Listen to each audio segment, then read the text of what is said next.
Bergabungnya Arab Saudi dalam melawan Iran bersama Amerika Serikat memperluas dampak perang Iran. Selengkapnya kita akan bahas bersama Wibawanto Nugroho Widodo, pakar geopolitik dan keamanan nasional, sekaligus Ketua Bidang Kebijakan Luar Negeri DPP IKA Lemhanas RI.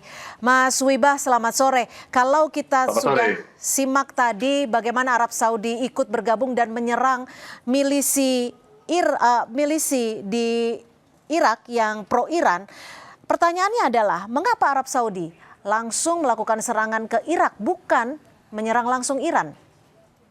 Ya, jadi gini Mbak ya, jadi kita melihatnya itu, coba pahami cara berperangnya superpower ya, dalam hal ini Amerika. Kita melihat dari 4 dokumen penting yang dimiliki oleh Amerika sebagai negara. Yang pertama adalah strategi keamanan nasional Amerika Serikat.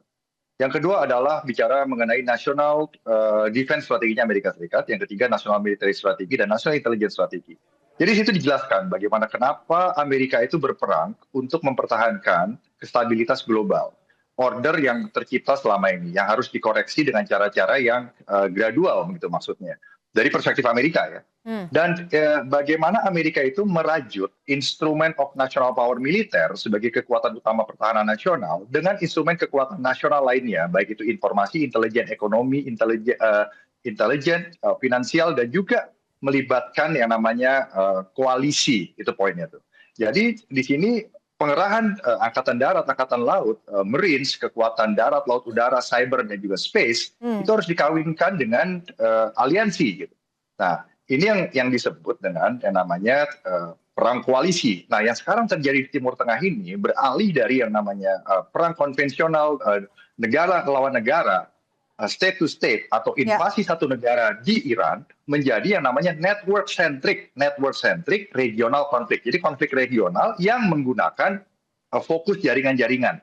Nah, kenapa? Jadi kekuatan Amerika itu juga langsung bergantung dengan aliansinya, itu baik itu NATO, baik itu juga Israel sebagai forward strategic partner di Timur Tengah karena keunggulan militer, teknologi, dan juga letak geografinya, dan juga negara-negara grup country council termasuk Arab Saudi yang merupakan regional aktor utama, regional partner yang utama. Mas Wibah, artinya ketika Arab Saudi melakukan serangan ke Irak untuk dalam tanda kutip menghabisi milisi pro-Iran ini, Arab Saudi masuk ke eskalasi perang Iran? Ya, jadi Arab Saudi kenapa masuk? Itu pertanyaan Mbak, bagus. Pertama, karena Iran sudah melakukan serangan ke Arab Saudi. Yang diserang itu adalah infrastruktur ekonominya gitu. Nah, jadi ini merupakan economic warfare bagi Arab Saudi, dan Arab Saudi sudah melihat ini sebagai ancaman eksistensial, ancaman yang eksistensial.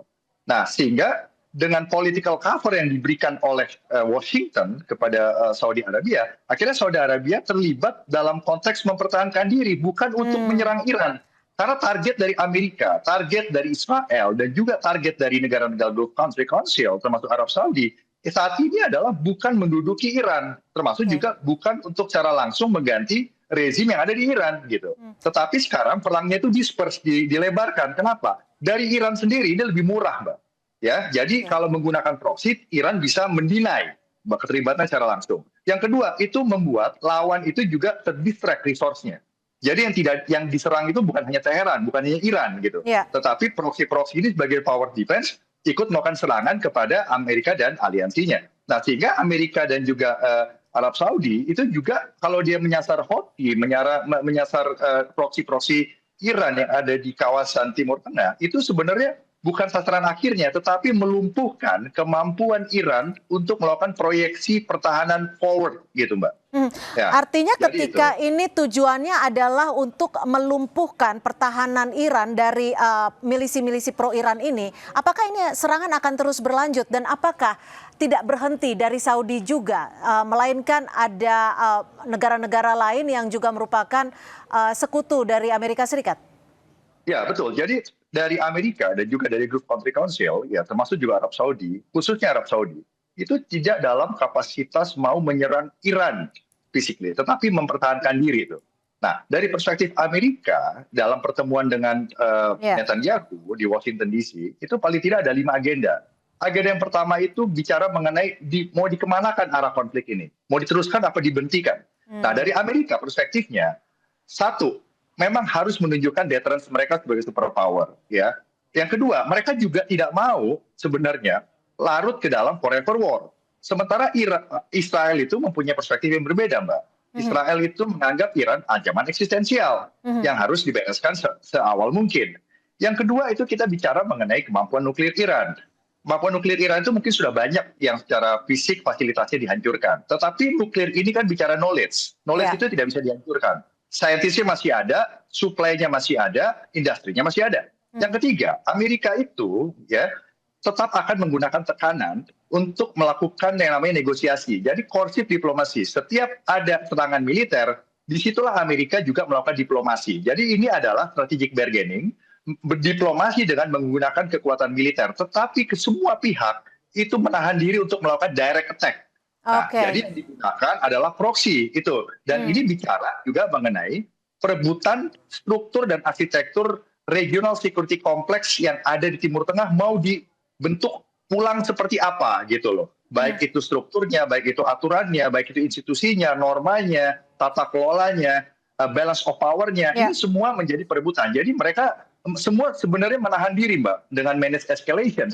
Dan ini juga dan agenda kelima di Washington DC adalah membahas bagaimana menghadapi proksi-proksi Iran. Nah, jadi yang paling efisien dari semua pihak yang terlibat konflik saat ini adalah berperang dengan jaringan-jaringan proksinya. Amerika juga melibatkan aliansinya, baik itu Israel dan juga grup Asia, sementara Iran menggunakan proksinya gitu. Nah, ini artinya termasuk pangkalan Israel yang memang disiapkan untuk Amerika Serikat membantu menyerang Iran.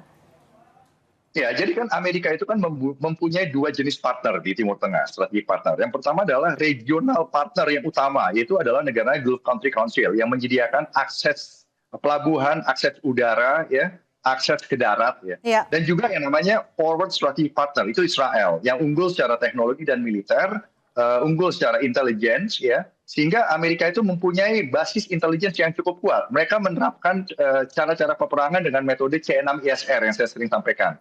Itu adalah komando pengendalian, communication, computer, cyber combat system, intelligence, surveillance, reconnaissance, sehingga mereka itu sebisa mungkin mau dengan penguasaan intelijen yang ada, dengan koalisi yang ada itu, mereka memegang apa yang disebut dengan yang namanya dominasi eskalasi. Jadi Amerika itu mau memegang eskalasi, dominasi dalam hal eskalasi. Mereka yang mau mengatur eskalasi gitu, Mbak. Kapan menyerang, siapa yang diserang, apakah itu high value, apakah tidak high value, apa risikonya kalau ini diserang, kapan diserang. Nah, jadi yang sekarang dilakukan itu adalah serangan-serangan yang sifatnya masih dalam kategori special operation and low-intensity conflict. Dalam konteks apa, Mbak? Ini dalam konteks military campaign. Military campaign itu apa?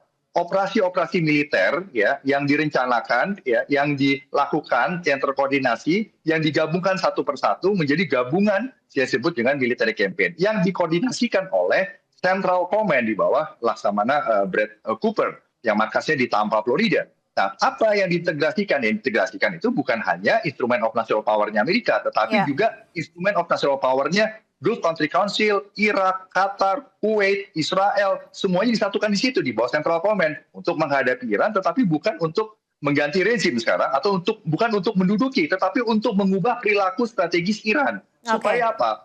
Supaya akhirnya semua itu mau kembali kepada meja perundingan karena semua itu menghindari perang yang tidak terkontrol karena ini eksesnya bisa menjadi krisis global dan Amerika juga fokusnya bukan di Timur Tengah sebenarnya, Mbak. Fokusnya adalah di Indo-Pasifik menghadapi China. Oke, baik. Terima kasih atas perspektif Anda, Wibawanto Nugroho Widodo, pakar geopolitik dan keamanan nasional. Terima kasih, Mas Wiba. Selamat sore. Terima kasih. Ya, selamat sore.